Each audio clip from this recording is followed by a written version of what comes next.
This is part 2 of my Q&A, or our Q&A. I don't know, the Q&A, sure, whatever. So last time, I talked your ear off, and I'm probably going to do the same thing again. I don't want to be that person that says sorry, not sorry, but it's just who I am. It's just who I am. You take it or leave it kind of thing, you know. I just enjoy talking to you guys. So the last one I left off on was, when did I think, let's go ahead and do this? So below that, I have a question of, did I find a niche I prefer? As far as ASMR goes, I don't know if there's necessarily a niche. I tried my hardest not to imitate anybody too much. I know that it's inevitable, because if you have somebody that you really like and you really aspire to be like, or you just have a lot of, I don't know, I guess respect for them, there's going to be some notions there that you inevitably, whether intentionally or unintentionally, repeat. But I try really hard to keep the things that I want to do separate as much as I can. You know, there's only so much originality that, you know, can come from YouTube, but something came, well, just content in general, really. But you can only have so many original ideas. So I don't really know how to answer that question. I like to just do what I enjoy doing, and if it works, great, and if not, well, at least I had some fun doing it, you know what I mean? So I hope that answers that I just try to do what I get enjoyment out of, because if I get enjoyment out of it, you'll see it in my expression. You'll see it's something that I clearly wanted to do. And I find, because I have usually my emotions written all over my face, if I enjoyed it, I put in a lot of effort into it. And if I put in a lot of effort to it, then I'm hopeful, very, very hopeful, that I help somebody with that video. So yeah, I would say that it's just, I do what I want to do and hope for the best.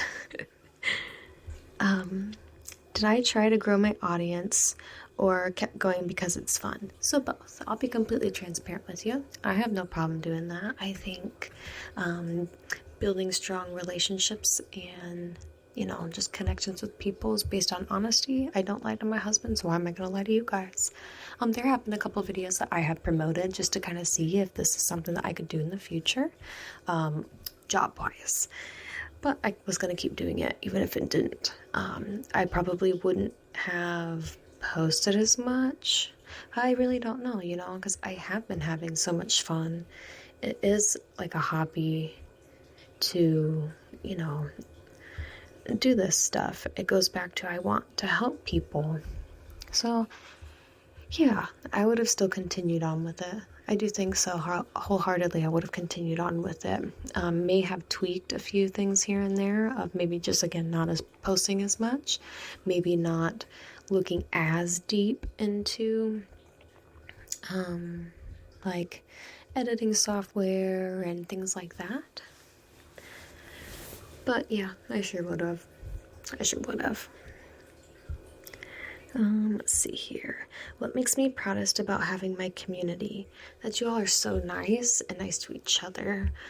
I couldn't ask for, you know, I couldn't ask for anything better. You guys are so awesome. You're so understanding, and you don't have to be. You're not obligated to do anything for me, you know, for other people, but it's the fact that you choose. You know, the conscious decision that you make to come, you know, be in a safe place with me means the world to me. And that makes me so, I wouldn't necessarily say proud, like for myself, but makes me incredibly happy that you guys just, you want to be here. And you guys want to be helpful. And I see it. You guys are really good people. I guess that's what it is. I'm proud that there's a lot of good people out there and they show themselves. and I'm able to experience that with others, with those good people. So I would say, yeah, that for sure. That for sure. How would I feel if I reached 10K? That's a lot of people. Like, that's a lot of people. I don't know 10,000 people. Honestly, I'd be really shocked. I can already feel myself tearing up, like just the thought. Oh, hold on. Okay. It's fine. We're not gonna get emotional, it's fine. That's just, I don't know. I mean, obviously I would be very grateful and very thankful, but that's a lot of people.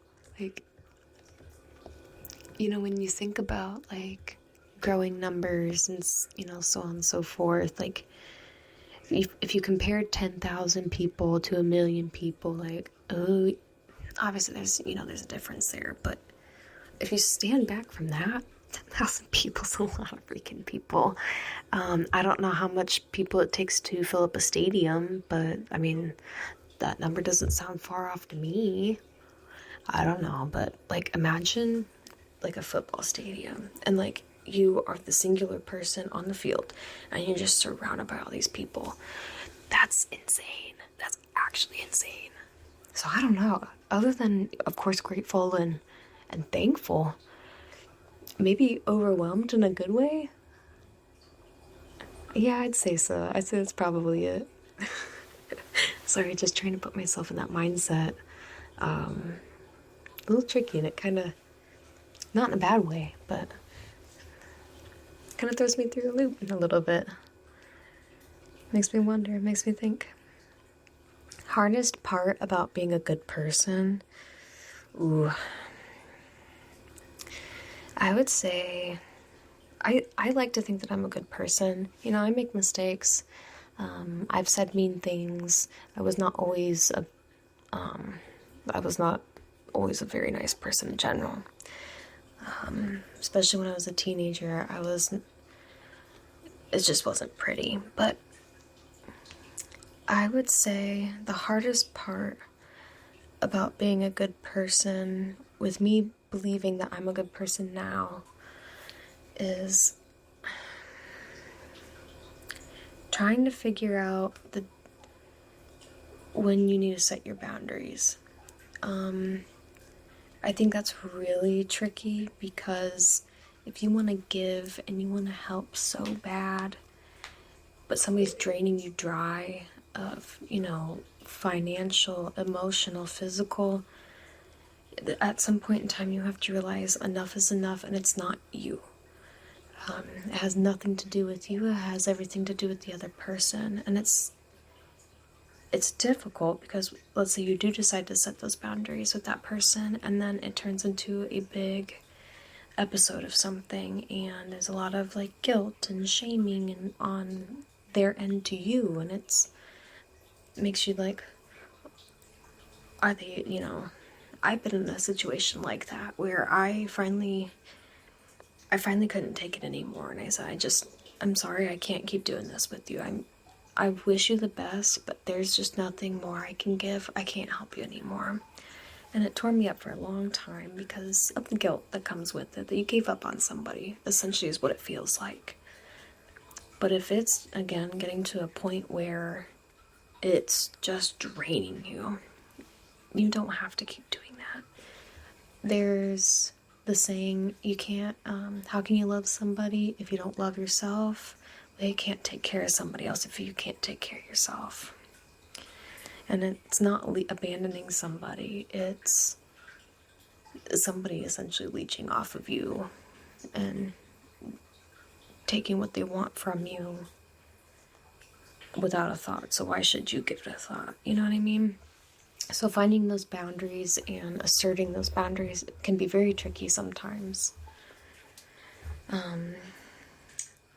Next question is something people often misunderstand about me. What do people misunderstand about me? Oh, that I'm really mean. Like now.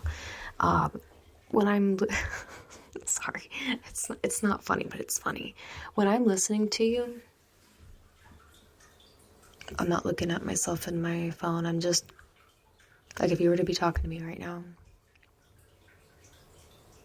I guess I just look really mean. Like, I get it a lot from people. It's like, I didn't want to come talk to you because you looked extremely intimidating, or,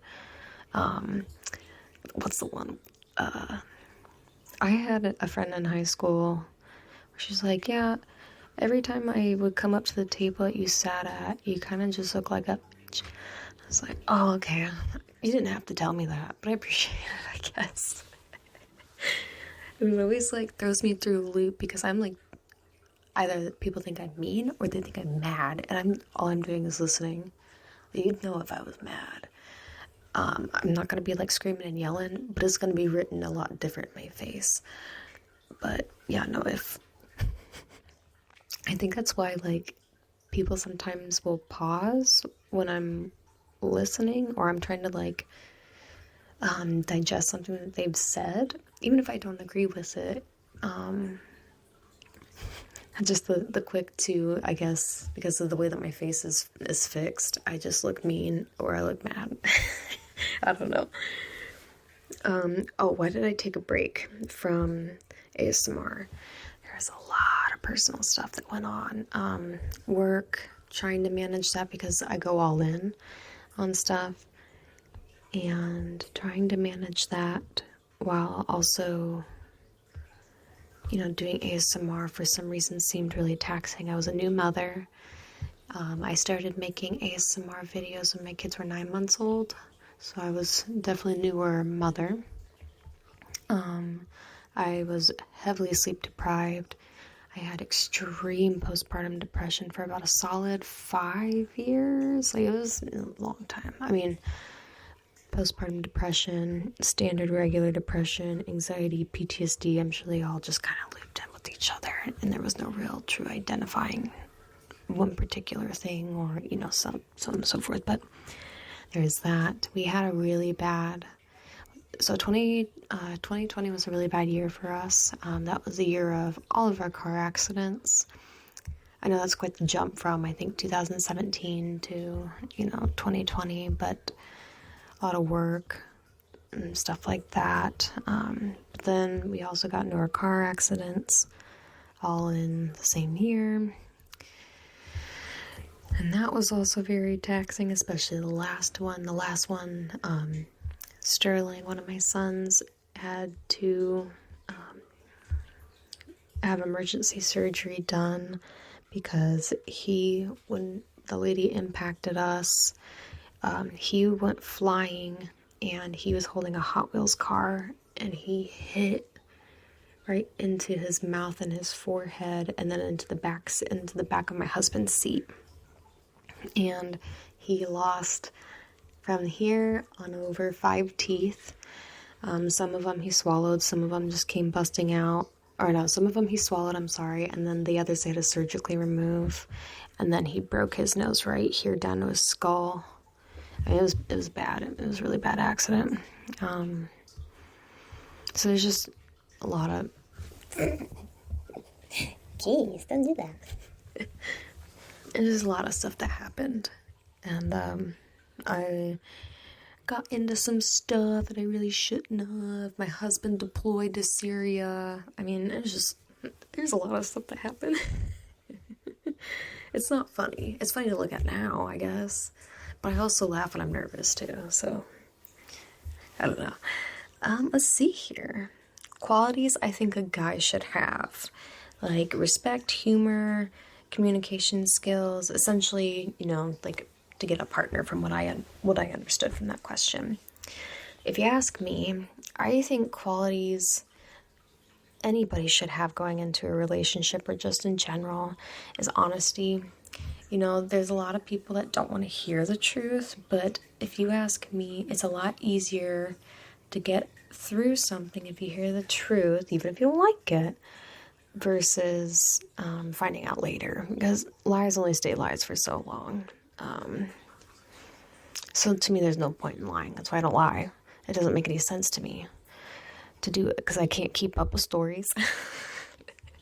and I don't like to be lied to. So I would say, you know, like what they had asked me of communication, you know, honest communication, but also trying to, you know, find solutions to things. You should always be open and try to be open the best that you can.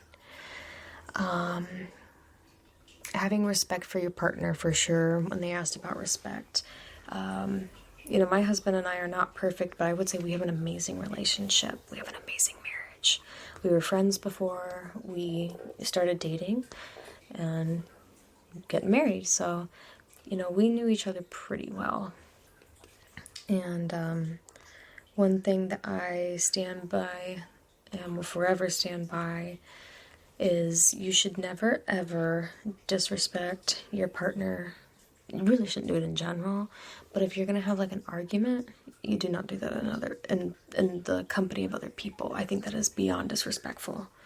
I think you are allowed to disagree on anything. However, I don't think it needs to be a public dispute. When I see stuff like that, it is so beyond disrespectful.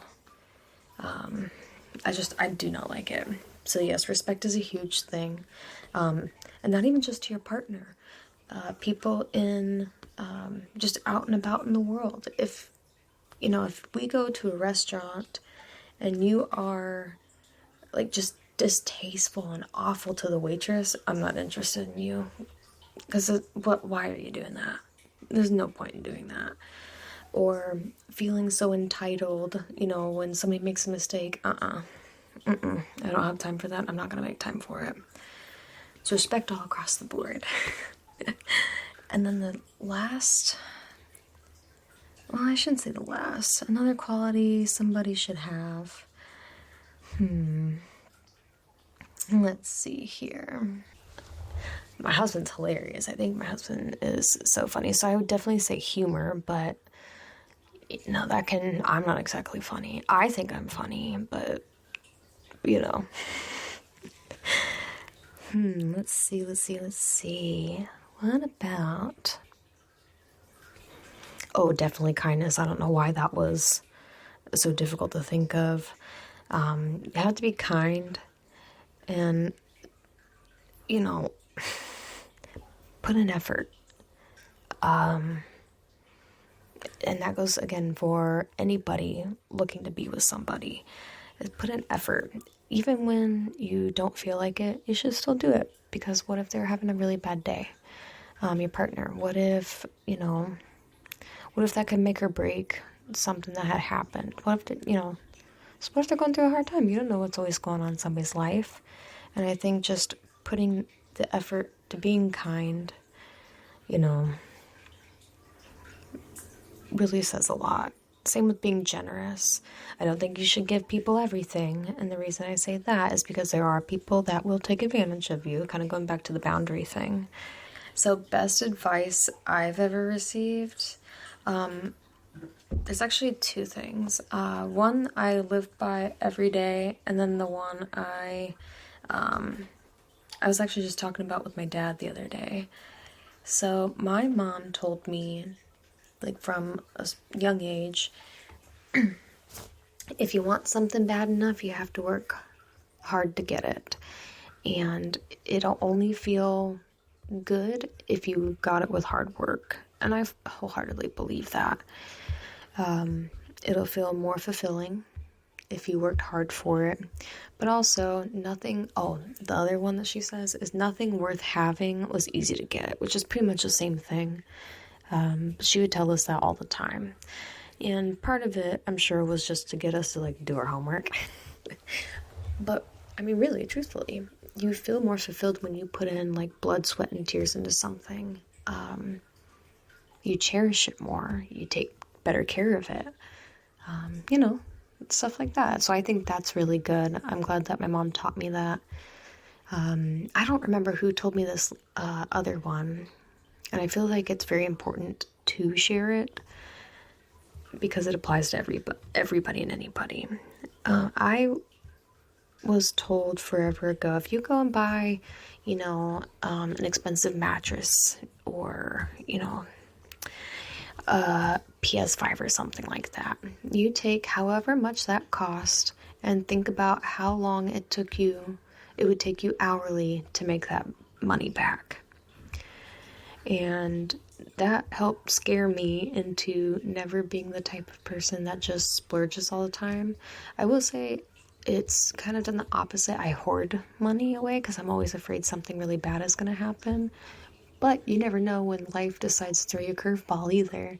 So it's always good to be as prepared as you can. And, thinking about that really does put perspective on something. It puts value in something.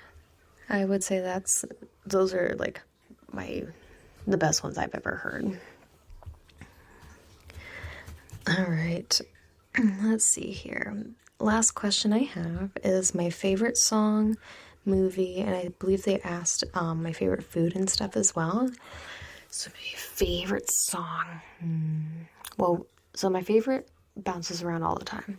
But right at this very second, I'm a really big fan of, oh gosh, how can I say I like it and then I can't think of it? Hold on.